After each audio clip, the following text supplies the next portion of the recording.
Muito bom dia, domingão, graças a Deus, né? Primeiro domingo de mês de março, e nós estamos aqui mais uma vez, né? Para nos alegrar e também agradecer a Deus por mais um dia, né? Que o Senhor nos concede, por estar vivo e estar aqui para adorar o Senhor e glorificar o seu santo nome, né? Eu gostaria de agradecer a todos, né, que aí acompanham meus vídeos aí na plataforma do Facebook, e estou gravando, acho que é um dos primeiros vídeos que eu estou gravando nesse ano, né? Acho que eu gravei outros, mas é muito maravilhoso, né? Sem mais delongas, eu gostaria de falar algo nesta manhã a respeito da palavra de Deus, falar da graça do Senhor, né? Falar da misericórdia, da bondade de Deus. E para isso eu quero ler um texto aqui que se encontra no livro de Hebreus, capítulo 6, verso 7, e eu queria chamar a tua atenção, né, para um assunto, e queria também te perguntar o que você tem feito, né, da graça do Senhor, né? Como você tem aproveitado da graça e da misericórdia de Deus que tem caído sobre a tua vida. Então, o livro de Hebreus, capítulo 6, que diz assim, verso 7 e o verso 8. Diz assim: porque a terra que embebe a chuva, que muitas vezes cai sobre ela, e produz erva proveitosa para aqueles por quem é lavrada, e recebe a bênção de Deus. Mas ao que produz espinhos e abrolhos, reprovada, perto está da maldição e o seu fim a ser queimada. Mas de vós, ó amados, esperamos coisas melhores, coisas que acompanhem a salvação, ainda que assim falamos. Senhor nosso Deus, abre o nosso entendimento, nosso coração, Senhor, para que nós possamos compreender a tua palavra nesta manhã. É o que nós te pedimos em nome de Jesus.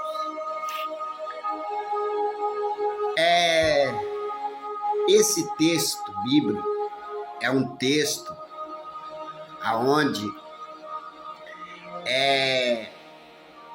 o escritor aos Hebreus, ele vai exortar, né, os irmãos ali da sua congregação. Eu não quero aqui entrar em detalhes se é Paulo, se é Apolo que escreveu o livro de Hebreus, mas o contexto está falando de uma pessoa, né, que recebeu a graça, né, recebeu a iluminação do seu entendimento para poder conhecer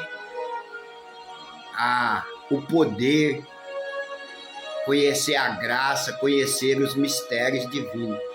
Na verdade, nós seres humanos, é um privilégio, né, para nós, quando nós deixamos de ser meramente carnal e passamos a ser espiritual, né? Como é, irmãos, ser espiritual? É buscar as coisas do Espírito. Na verdade, nós nascemos nesse mundo e corremos, né? E corremos mais atrás das coisas concernente à nossa carne, né? Contra as coisas desse mundo, correndo, né? Atrás de emprego, atrás de dinheiro, atrás de bens materiais, atrás de coisas desse mundo, do que nos preocupamos com as coisas espirituais. Parece que o homem, principalmente o homem moderno, a mulher moderna, o jovem moderno desse século, ele vive sem se preocupar com o mundo espiritual. Mas o mundo espiritual, ele existe. O mundo espiritual, ele faz parte deste mundo também. Mas como eu vou me tornar uma pessoa espiritual? É quando eu começo a buscar o entendimento, principalmente na palavra de Deus, buscar ler a Bíblia, buscar orar e buscar saber quem é Deus. E buscar o Criador, né? Então, isso é muito importante. O homem não pode viver nesse mundo como se o mundo espiritual não existisse, né? E tem aquelas pessoas que dizem, não, eu não acredito nessas coisas de mundo espiritual, morreu para mim e acabou. Mas não é assim, né? O homem, ele se constitui, né, de três coisas, que é alma, espírito e corpo, né? Com esse corpo, nós comemos, nós bebemos, nos alimentamos, temos família, né?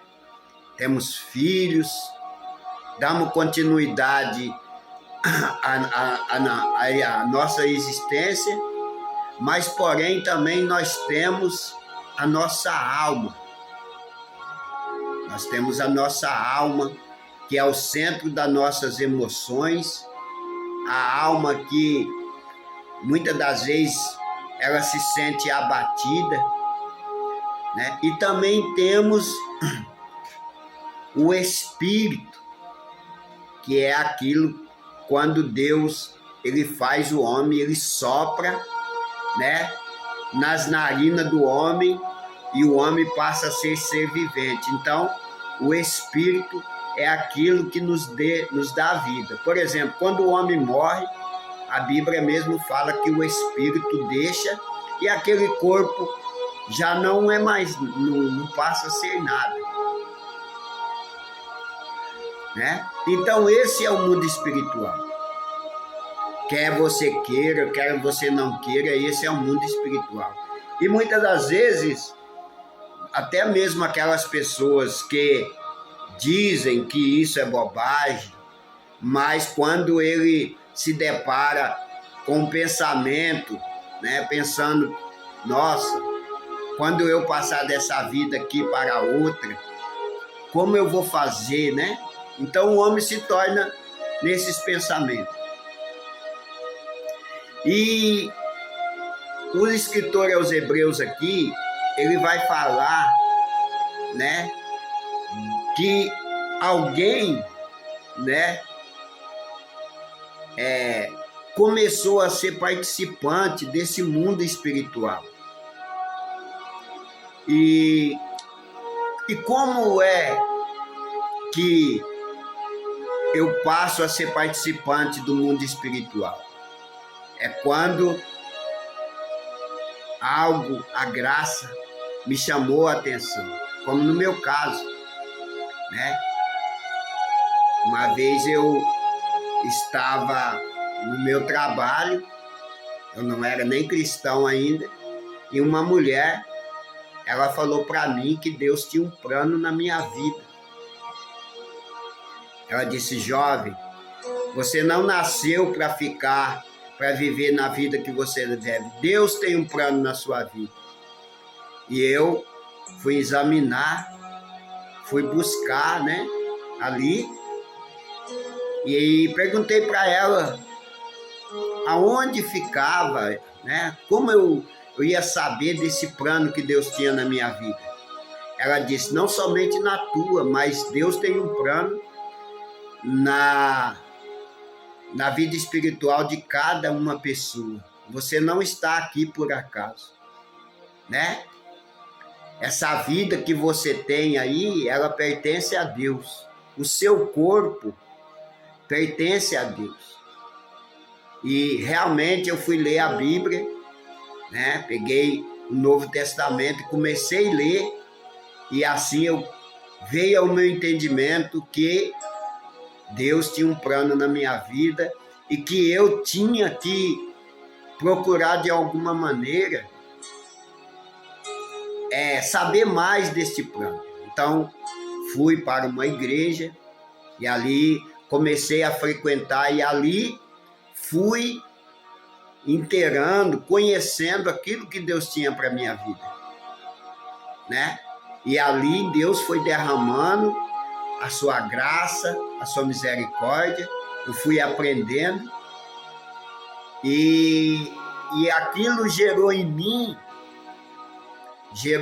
o quê? Uma vontade de deixar aquele mundo carnal, aquele mundo da qual eu fazia parte, de vícios, né, de prostituição, de coisas erradas, e passar a me dedicar ao mundo espiritual, né? E a palavra, a graça de Deus, ela começou a produzir em mim frutos, diferentemente daquelas coisas que eu fazia. Então eu passei a odiar os vícios, eu passei a odiar a mentira, eu passei a odiar a inveja, eu passei a odiar as coisas erradas, né? Eu deixei o ódio, eu deixei as coisas que eu praticava antes, e agora comecei a buscar as coisas de Deus, a buscar as coisas espirituais. Então Deus foi, de certa maneira, abrindo minha mente, abrindo meu coração, e é isso que Deus faz. Então você vai deixando o mundo, as coisas, a prática do mundo, para quê? Para praticar as coisas espirituais, né?